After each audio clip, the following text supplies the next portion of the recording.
भागवत गीता का पहला अध्याय अर्जुन विषाद योग। भगवत गीता का उपदेश एक ही वंश के दो चचेरे भाइयों कौरव और पांडवों के मध्य हुए महाभारत युद्ध की रणभूमि पर दिया गया। इस पुस्तक के प्रारंभिक पृष्ठों में उल्लिखित गीता का परिवेश खंड में उन घटनाओं का विस्तृत रूप से वर्णन किया गया है जिनके कारण यह महायुद्ध हुआ।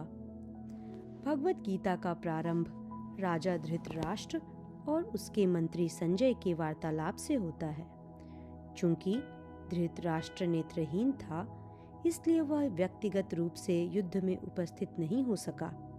अतः संजय उसे युद्ध भूमि पर घट रही घटनाओं का पूर्ण सजीव विवरण सुना रहा था।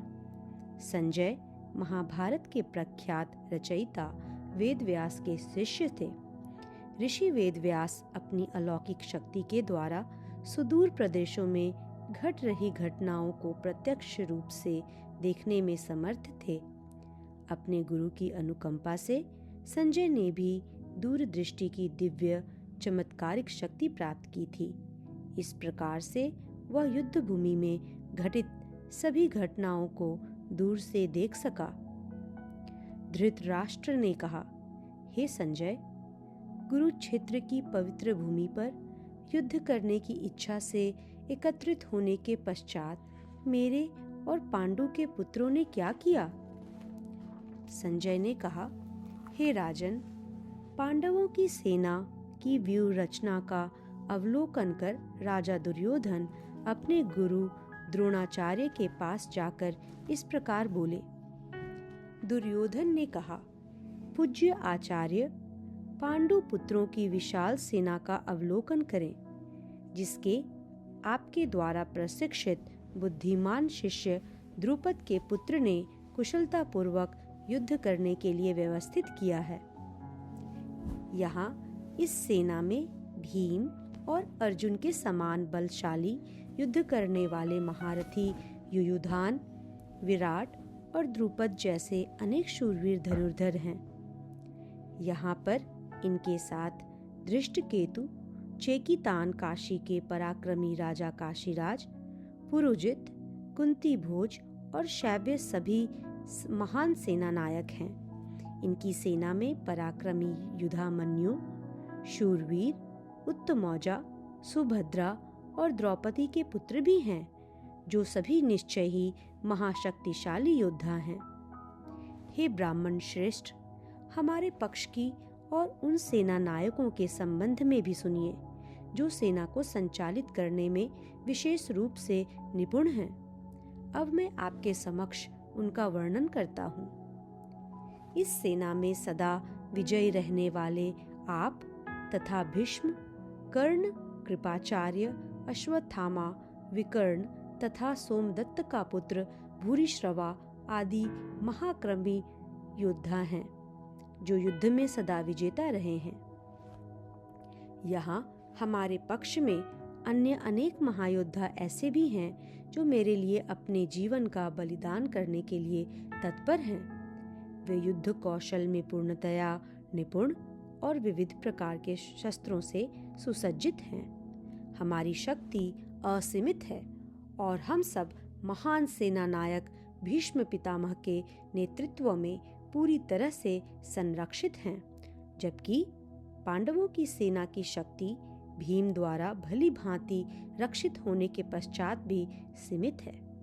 अतः मैं कौरव सेना के सभी योद्धागणों से आग्रह करता हूँ, सब अपने मोर्चे पर अडिग रहते हुए भीष्म पितामह की पूरी सुरक्षा करें।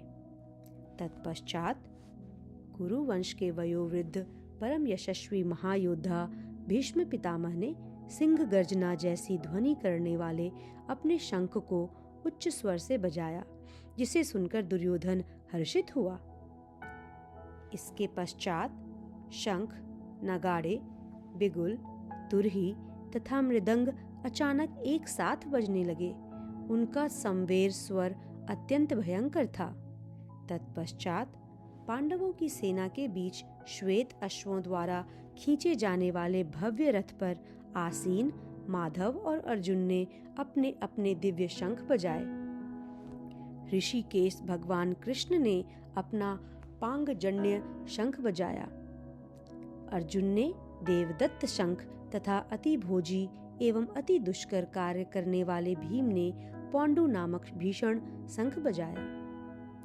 हे राजन, राजा युधिष्ठिर ने अपना अनंत विनय नामक का शंख बजाया तथा नकुल और सहदेव ने सुघोष एवं मणिपुष्पक नामक शंख बजाए। श्रेष्ठ धनुर्धर काशीराज, महायोद्धा शिखंडी, धृष्टद्युम्न, विराट, अजेय सात्यकी, द्रुपद, द्रौपदी के 5 पुत्रों तथा सुभद्रा के महाबलशाली पुत्र वीर अभिमन्यु आदि सबने अपने अपने अलग अलग शंख बजाए। हे धृतराष्ट्र, इन शंखों से उत्पन्न होने वाली ध्वनि द्वारा आकाश और धरती के बीच हुई गर्जना ने आपके पुत्रों के हृदयों को विदीर्ण कर दिया। उस समय हनुमान के चित्र से अंकित ध्वजा लगे रथ पर आसीन पांडु पुत्र अर्जुन अपना धनुष उठाकर बाण चलाने के लिए उद्यत दिखाई दिए। हे राजन, आपके पुत्रों को अपने विरुद्ध व्यूह रचना में खड़े देखकर अर्जुन ने श्री कृष्ण से यह वचन कहे। अर्जुन ने कहा, हे अच्युत, मेरा रथ दोनों सेनाओं के बीच खड़ा करने की कृपा करें ताकि मैं यहाँ एकत्रित युद्ध करने की इच्छा रखने वाले योद्धाओं को देख सकूं। मैं उन लोगों को देखने का इच्छुक हूँ जो यहाँ पर धृतराष्ट्र के दुष्चरित्र पुत्रों को प्रसन्न करने की इच्छा से युद्ध लड़ने के लिए एकत्रित हुए हैं। संजय ने कहा, हे भरतवंशी धृतराष्ट्र, निद्रा पर विजय पाने वाले अर्जुन द्वारा इस प्रकार के वचन बोले जाने पर भगवान श्री कृष्ण ने उस भव्य रथ को दोनों सेनाओं के बीच में ले जाकर खड़ा कर दिया।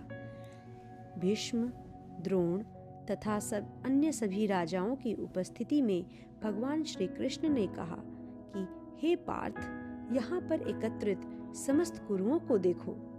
अर्जुन ने वहां खड़ी दोनों पक्षों की सेनाओं के बीच अपने पिता तुल्य चाचाओं, पितामहों, गुरुओं, मामाओं, भाइयों, चचेरे भाइयों, पुत्रों, भतीजों, मित्रों, ससुर और शुभचिंतकों को भी देखा।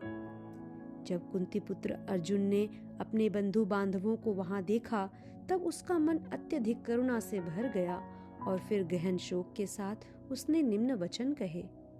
अर्जुन ने कहा, हे कृष्ण, युद्ध करने की इच्छा से तथा एक दूसरे का वध करने के लिए यहाँ अपने वंशजों को देखकर मेरे शरीर के अंग कांप रहे हैं और मेरा मुंह सूख रहा है। मेरा सारा शरीर कांप रहा है, मेरे शरीर के रुएं खड़े हो रहे हैं, मेरा धनुष गांडेव मेरे हाथ से सरक रहा है और मेरी पूरी त्वचा जलन हो रही है। मेरा मन उलझ रहा है और मुझे घबराहट हो रही है। अब मैं यहाँ और अधिक खड़ा रहने में समर्थ नहीं हूँ। केशी राक्षस का वध करने वाले हे केशव, मुझे केवल अमंगल के लक्षण दिखाई दे रहे हैं। युद्ध में अपने वंश के बंधु बांधवों का वध करने में मुझे कोई अच्छाई नहीं दिखाई देती और उन्हें मारकर मैं कैसे सुख पा सकता हूँ। हे कृष्ण, मुझे विजय, राज्य और इससे प्राप्त होने वाला सुख नहीं चाहिए। ऐसे राज्य सुख या अपने जीवन से क्या लाभ प्राप्त हो सकता है, क्योंकि जिन लोगों के लिए हम यह सब चाहते हैं वे सब इस युद्धभूमि में हमारे समक्ष खड़े हैं।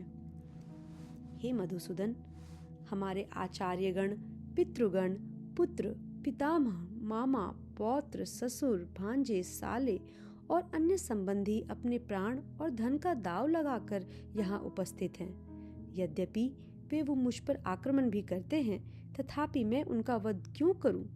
यदि फिर भी हम धृतराष्ट्र के पुत्रों का वध करते हैं, तब भले ही इससे हमें पृथ्वी के अतिरिक्त तीनों लोक भी प्राप्त क्यों न होते हों, तब भी उन्हें मारने से हमें सुख कैसे प्राप्त होगा? हे समस्त जीवों के पालक, धृतराष्ट्र के पुत्रों का वध करके हमें क्या सुख प्राप्त होगा? यद्यपि वे सब अत्याचारी हैं, फिर भी यदि हम उनका वध करते हैं तब निश्चय ही उन्हें मारने का हमें पाप लगेगा। इसलिए अपने चचेरे भाइयों, धृतराष्ट्र के पुत्रों और मित्रों सहित अपने स्वजनों का वध करना हमारे लिए किसी भी दृष्टि से उचित नहीं है। हे माधव, इस प्रकार अपने वंशजों का वध कर हम सुख की आशा कैसे कर सकते हैं? यद्यपि लोभ से अभिभूत होने के कारण वे अपने स्वजनों के विनाश और अपने मित्रों के साथ विश्वासघात करने में कोई दोष नहीं देखते हैं, तथापि हे जनार्दन, जब हमें स्पष्टतः अपने बंधु बांधवों का वध करने में अपराध दिखाई देता है, तब हम ऐसे पापमय कर्म से क्यों न दूर रहें? जब कुल का नाश हो जाता है, तब इसकी कुल परंपराएं भी नष्ट हो जाती हैं और कुल के शेष बचे लोग अधर्म में प्रवृत्त होने लगते हैं। अधर्म की प्रबलता के कारण हे कृष्ण, कुल की स्त्रियां दूषित हो जाती हैं और स्त्रियों के दुराचारिणी होने से हे वृष्णिवंशी अवांछित संतानें जन्म लेती हैं। अवांछित संतानों की वृद्धि के परिणाम स्वरूप निश्चय ही पारिवारिक परंपरा का विनाश करने वालों का जीवन नारकीय बन जाता है। जल तथा पिंडदान की क्रियाओं से वंचित हो जाने के कारण ऐसे पतित कुलों के पितरों का भी पतन हो जाता है। अपने दुष्कर्मों से कुल परंपरा का विनाश करने वाले दुराचारियों के कारण समाज में अवांछित संतानों की वृद्धि होती है और विविध प्रकार की सामुदायिक और कुटुंब तथा पारिवारिक कल्याण की गतिविधियों का भी विनाश हो जाता है। हे जनार्दन, मैंने गुरुजनों से सुना है कि जो लोग कुल परंपराओं का विनाश करते हैं, वे अनिश्चित काल के लिए नरक में डाल दिए जाते हैं। ओह, कितने आश्चर्य की बात है कि हम इस महापापजन्य कर्म करने के लिए उद्यत हैं। राजसुख भोगने की इच्छा के प्रयोजन से हम अपने संबंधियों का वध करना चाहते हैं। यदि धृतराष्ट्र के शस्त्र युक्त पुत्र मुझ निहत्थे को रणभूमि में प्रतिरोध किए बिना मार देते हैं, वही यह मेरे लिए श्रेयस्कर होगा। संजय ने कहा। इस प्रकार यह कहकर अर्जुन ने अपने धनुष और बाणों को एक ओर रख दिया और शोकाकुल चित्त से अपने रथ के आसन पर बैठ गया। उसका मन व्यथा और दुख से भर गया।